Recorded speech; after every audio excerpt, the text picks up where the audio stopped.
When I realized this watch had this feature, I was completely surprised.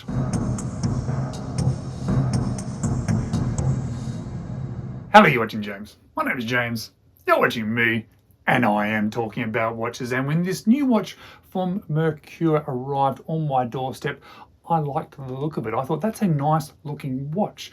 It has a great set of dimensions. It has a strap that is way better than it should for the price that these guys are charging. And it appears to have heat treated blue hands, or at least that's the way it looks. And I thought, well, that's really nice. It's a neat, good looking watch. But there was something that grabbed my attention. There was a sparkle to it. I kept thinking, those applied numbers look rather interesting. They seem to sparkle at me. I haven't seen that before. How have they achieved the polish that is sparkle? I almost thought there were gemstones on the dial, but I could see that there weren't any gemstones. And it wasn't until I put this watch under magnification using my loupe that I realized these aren't applied numbers. They've actually cut into the dial. They've cut into the dial in a way that creates angles that captures the light. And I haven't seen this before. And I certainly wouldn't have expected it on a watch that cost 150 American dollars. It is a feature about this watch that stands out to me and that surprised me and that grabs my attention. And I want to thank Merkur for sending this watch out to me. That's why you would have seen that sponsored icon. That's also why I'm going to leave some links to the Merkur website and perhaps the Aliexpress store that you can also purchase this one for. And I thank them in particular because although when I looked at the pictures of this one, I thought they looked okay, I didn't realize until I had it in hand that it had this feature. A feature that really elevates it, and it's a feature that I want to show you in some more detail because I don't think you can see it in the photos online. So let's check out this watch in just a bit more detail and let me show you not only these cutout numbers, but a couple of other things about it that I really like. So when you actually look for this particular watch online, all the details, etc., there aren't many details that are available. It says that it is a Merkur watch. They sort of end up listing it with a bunch of other watches, so you're not really sure exactly what the details are. So it doesn't tell you which movement is inside this watch. It doesn't tell you the water resistance. So let me try to show you the best that I can. So if you are considering this particular watch, you may have a little bit of additional information. Now, the thing I want to show you first, which definitely is not described in the listing, is the numbers. Just have a look at the numerals running around that dial of the watch. Do you see the sparkle? Do you see how it shines and grabs the light? Initially, I kind of thought there must be some applied numbers that are all shiny. In fact, they're glinting so much, and I don't think the studio really gives it justice, but they were glinting so much, I thought, is there some sort of gems in there or cut glass in there? But not at all. When we actually look close, you'll see that it is actually cut into the dial.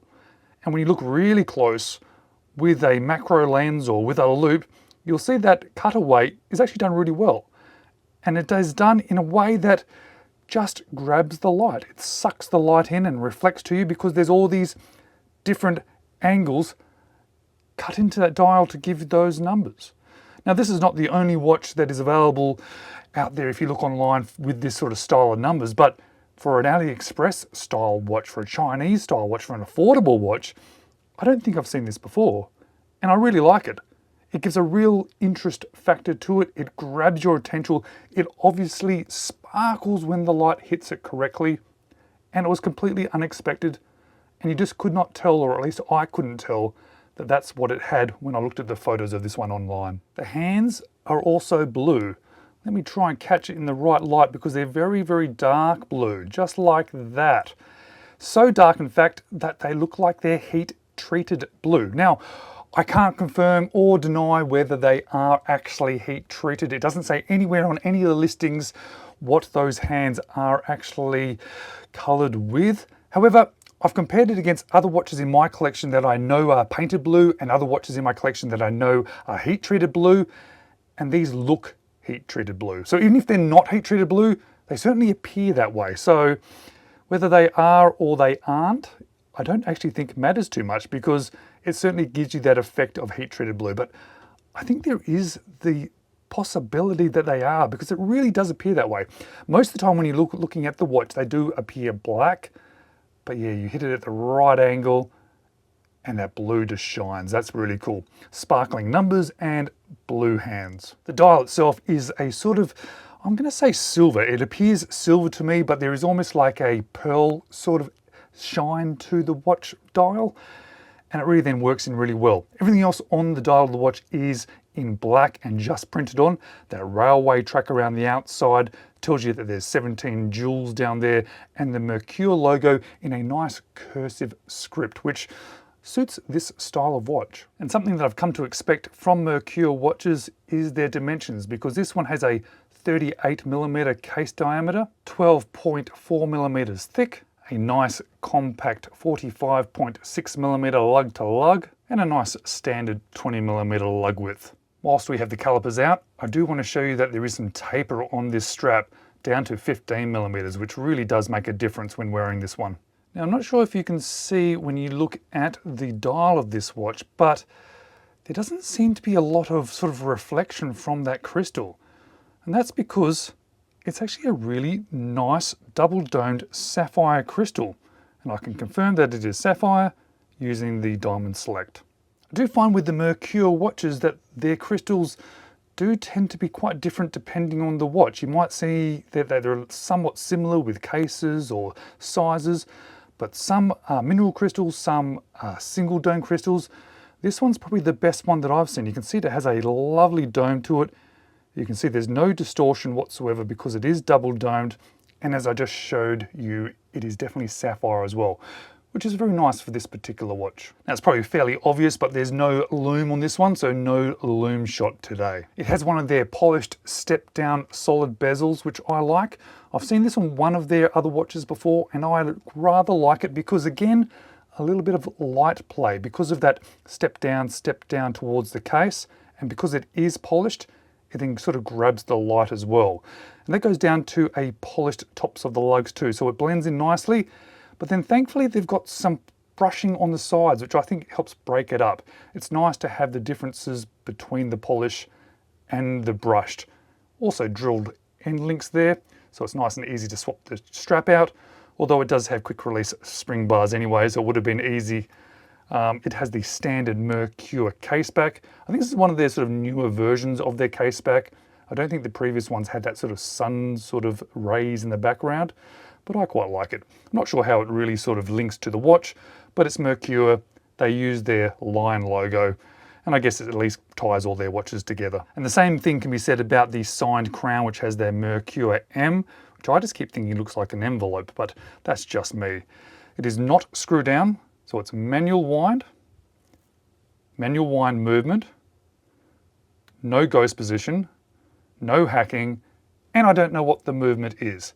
It is probably the only sort of one thing that really stands out to me as a bit of an unknown for this watch and for the Merkur brand itself, because all the Merkur watches that I've owned have been great, but I think the movements let them down a little bit. I've never had any specific issues with any of the movements in them, but if I was going to wear this one every day for long periods of time, I would have some reservations about the movement inside the watch. One thing I don't have any reservations about, however, is the strap. I'm finding that more affordable watches are having nicer straps, which is rather surprising. That's just a thin piece of leather that's put onto this almost like a felt feeling sort of texture. Very soft, very flexible. That smells a lot like leather, even though it's only a tiny little bit. And as I mentioned earlier, that taper is very nice. I'm not sure how this one would last longer term to wear, but I can certainly say that out of the box and straight onto the wrist, it feels lovely. However, I use the last hole or the second last hole. When I do videos, I tend to put them on a little bit tighter just so the watch is not moving around. So I've sort of been going back and forth between the second last and the last, and I have a 17cm wrist. So if you have a smaller wrist than I do, well, the watch is going to fit perfectly for you, but you may not be able to use the strap. In fact, my wife saw this one and she really likes it and she wants to wear it, but of course her wrist is smaller than mine, so she can't use the strap on this one. But I think it sits down lovely on wrist, curves onto wrist, nice and flat on wrist, and what just a great looking watch with a little bit of sparkle going on, which is nice. So I've really actually enjoyed having this one. In fact, it might be one of my favorite watches from Merkur. Those numbers and how they're cut into the dial really give it an element that I was a bit unexpected, but also something that I really enjoy, as well as those blue hands on that sort of silver pearl dial. Really lovely. It does have a sort of a dressy element to it because of those factors, but I found it's just a nice watch to wear too. The size is perfect for my wrist. I think it will suit lots of different wrist sizes as well, but it is just a nice sized watch.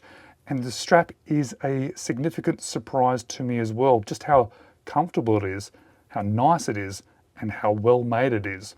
But it then comes back to the movement for me, because these sort of unknown Chinese movements can be fine. They can last and last. I've had them in my collection before and never had an issue with them, but I do know some people have, and I do understand that perhaps that is something that you need to keep in mind if buying a watch with these sort of movements in them. I probably wouldn't want to buy this one as my one watch wearing every single day, but as part of my collection, I've really enjoyed having it. I wish Merkur, however, put a more known movement into it, something that you could have a little bit more reliance on. Otherwise, I really like it. Thanks guys for watching. Maybe check out these two videos next.